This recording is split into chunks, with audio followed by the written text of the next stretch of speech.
રાજકોટમાં 2 દિવસ પૂર્વે એક સીસીટીવી વાયરલ થયા હતા, જેમાં પતિ પત્ની વચ્ચે ઝઘડો થતો હોય તે પ્રકારના દ્રશ્યો સામે આવ્યા હતા. આખી ઘટના શું છે તેમની વાત કરીએ તો રાજકોટમાં જે અત્યારે પરિણીતા છે તે આપણી સાથે છે. તેમના પતિ છે, તેમનું અફેર જે ઘરે શિક્ષક આવતા હતા તેમની સાથે હોવાનું આરોપ જે છે તે અત્યારે લગાવવામાં આવી રહ્યા છે. છેલ્લા 4 વર્ષથી આ અફેર હોવાનું કહેવામાં આવી રહ્યું છે. તેમના અલગ અલગ ફોટો જે છે તે પણ અત્યારે સોશિયલ મીડિયામાં સામે આવ્યા છે.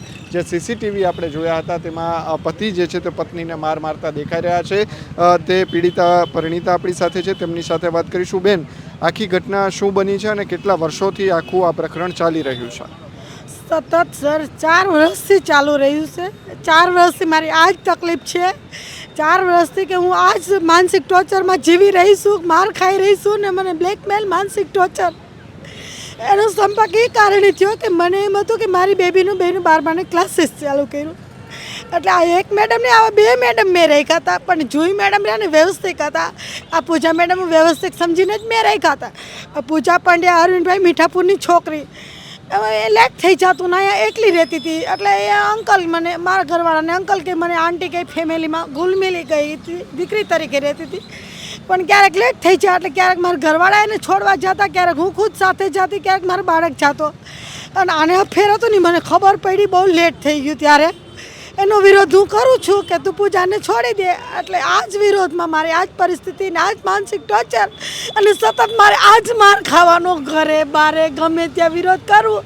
એમની સાથે વાત કરતા જો કે એમની સાથે હોટલમાં ખાતા જો કે ફરતા જો, એ વિરોધ કરું. એટલે મને આ જ માનસિક ટોર્ચર ને મારકૂટ ને બ્લેકમેલ અને સતત મને એમ કે હું તને જીવવા નહીં દઉં, મારી નાખી, તું ક્યાં જઈશ, તું કેમ જીવીશ, હું જોઈ લઉં છું.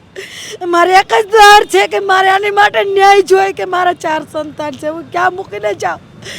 મેરે થઈને 24 વર્ષ થયા, 4 વર્ષથી મારી જિંદગી ખરાબ કરી નાખી છે આ છોકરીએ. પોલીસ ફરિયાદ તમે કરી છે આ બાબતે અત્યારે? કોઈ વારંવાર મેં અરજી દીધી, ફરિયાદ કરી, પણ મને સમજાવે એને ઘરે લઈ આવે.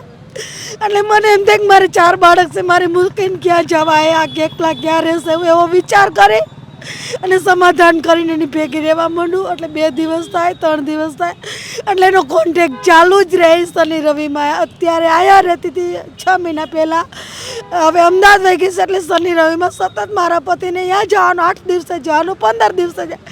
આ રોકટોક કરું, વિરોધ કરું, એટલે મારી આ જ પરિસ્થિતિ, મારે આ જ માર ખાવાનો. એમ કે તો માર ખાતે જબરી થઈ ગઈ, પણ હું તો મને કુદરત સહન શક્તિ આપે છે. હવે એનું કારણ કે વાંચી છું એટલે વિરોધ કરું છું, હું સહન કરું છું. કે એનું કારણ કે મારું ઘર ન તૂટે, મારા બાળક હેરાન ન થાય એટલે. અને સતત આ જ વિરોધ છે મારો કે મને ન્યાય મળવો જોઈએ. નકર હું હવે કરીશ કે હું આનેથી ઢાંકી ગઈ છું અને ન્યાય જોઈએ મને. પોલીસ ફરિયાદ તમે હવે અત્યારે કરવાના છો કે શું? હું કરવાની છું પોલીસ ફરિયાદ ને મારે પુરાવા જોઈએ છે કે મને ન્યાય મળવો જોઈએ. તમારા સીસીટીવી વાયરલ થયા છે, એ સીસીટીવી ક્યારના છે? ત્યારે શું ઘટના બની હતી? ત્યારે એ જ ઘટના બની કે હું ઓફિસમાં ગઈ અમારા કારખાને. એટલે ઓફિસમાં ગઈ એટલે ફોન એનો ચાલુ હતો. એટલે મેં કીધું કે બસ આ જ કરવાનું, સતત કામ ધંધો છોડીને આ છોકરી સાથે વાતો જ કરવાની. એટલે શનિવાર હતો, એને જવું હતું, એને હાટું તો મારે 2 દિવસથી બાજતા જ સતત ઝઘડો ચાલુ જ હતો. પણ હું થોડીક શાંત રહું કે વાંધો નહીં, આજે ને તો કાલે છોડી દેશે ને. અને 4 વર્ષથી મને એમ સમજાવે કે તું શાંતિ રાખ ને, અમે ધીમે ધીમે છોડી દેશું. તો ધીમે ધીમે છોડવાની બદલે બે સતત બહાર ફરે, બારે હોટલોમાં ખાય, બારે મન પડે ત્યારે વયા જાય. અમદાવાદ શનિ રવિમાં એને મળવા વયો જાય સતત મારો ઘરવાળો. વિરોધ કરો એટલે મારે આ જ પરિસ્થિતિ મારે જ ખાવાનો રહે છે. મારે એક જ માંગણી છે કે મને ન્યાય મળે ને આવી શિક્ષક કોઈ રાખશો નહીં કે કોઈનો પરિવાર બરબાદ કરે. આ પૂંજા પંડ્યા એવું કેવું શિક્ષક છું તો આવું જ્ઞાન દેશે કે કોઈના પતિને છીનવી લેવાનો, કોઈનું ઘર બરબાદ કરવાનો, કે આ જ્ઞાન શિક્ષક દેશે? હવે અત્યારે તમે તમારા પતિ સાથે રહ્યો છો કે અલગ રહ્યો છો? શું સ્થિતિ છે તમારી? હું 4 દિવસથી મેં ઘર છોડી દીધું છે કે મારો જીવ બચાવવા માટે મને વિશ્વાસ જ નથી કે સતત આવો માર મારે છે. તો હું માણસ છું, મને વાગતું નહીં હોય, મને દર્દ નહીં થતું હોય તો એમ કે અમે તો પ્રેમ કરીશ. તો પ્રેમ ન હોય, આ કોકનો જીવ લેનાર હુમલો છે. આવો પ્રેમ ન હોય કે કોઈનું ઘર બરબાદ થાય, પ્રેમ કહેવાય? મારે એક જ સતત છે કે હું એની સાથે તો અત્યારે 4 દિવસથી નથી રહેતી. અને મેં ઘર છોડી દીધું છે મારો જીવ બચાવવા માટે. કેટલા બાળકો છે તમારે? મારે 2 બેબી ને 2 બાબા છે અને હું હેરાન થઈ ગઈ છું કે આનું કંઈ ન્યાય મને મળતો નથી 4 વર્ષ. તમે પોલીસમાં અગાઉ ફરિયાદ કરેલી છે આ બાબતે? વારંવાર મેં અરજી ફરિયાદ કરી છે પણ મને કાંઈ ન્યાય નથી દેતા. એમ સમજાવે કે ફેમિલીમાં તો આવું ચાલતું હોય. તમારા પતિ શું કામ કરે છે? મારા પતિને ગેલ્વેનાનું કારખાનું છે પતરાનું. નવીનભાઈ ચકુભાઈ ચાંદભા અને પૂજા પંડ્યા સાથે 4 વર્ષથી અફેર છે. પૂજા અરવિંદભાઈ પંડ્યા મીઠાપુરની છોકરી અહીંયા રહેતી હતી. 3-4 વર્ષથી અહીંયા રાજકોટમાં જ રહેતી હતી. 6 મહિનાથી અમદાવાદ મારા પતિ એને જોબ ટ્રાન્સફર કરાવી નાખ્યું. કારણ કે હું વિરોધ કરતી હતી. હું વિરોધ કરું જ નહીં કે મારે 4 બાળક છે. હું વિરોધ ન કરું સર. સંપર્કમાં કેવી રીતે આવ્યા હતા બંને?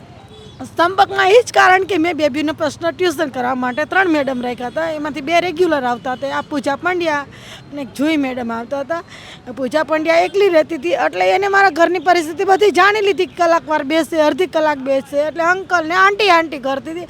એટલે મને એમ કે દીકરી તરીકે એકલી બિચારી અહીં રહેશે તો ભલે ને વહેલા મોડું થાય તો ક્યારેક હું ખુદ મૂકવા જતી, ક્યારેક મારા નનકા બાબાને સાથે મૂકતી, ક્યારેક અમે 2 જણા જતા.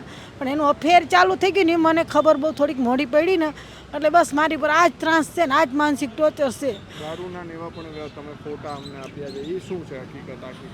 એ બસ એ અમદાવાદી 2 જોબ માટે વારંવાર 2 ફરવા જાય એટલે મારી પાસે પુરાવા બીજા વ્યક્તિએ મને આપ્યા છે અને પ્રૂફ મારી પાસે આવી ગયા છે. એટલે મને એમ બ્લેકમેલ કરે છે કે તું સાથે હતી તો હું સાથે હતી તો હું તો સાથે રહેવાય માંગુ છું કે તારે પ્રેમ એવો બધો હોય તો તું મેરેજ કરીને સાથે રાખને, કેમ બાર તું એને ફેરવેસને રાખીશ. હવે માંગ શું છે તમારી? મારે ન્યાય જોઈશે કે મને આમાં ન્યાય મળવો જોઈએ કે આવી ટીચર કોઈ રાખતા નહીં, કોઈનું ઘર બરબાદ થાય ને એવું.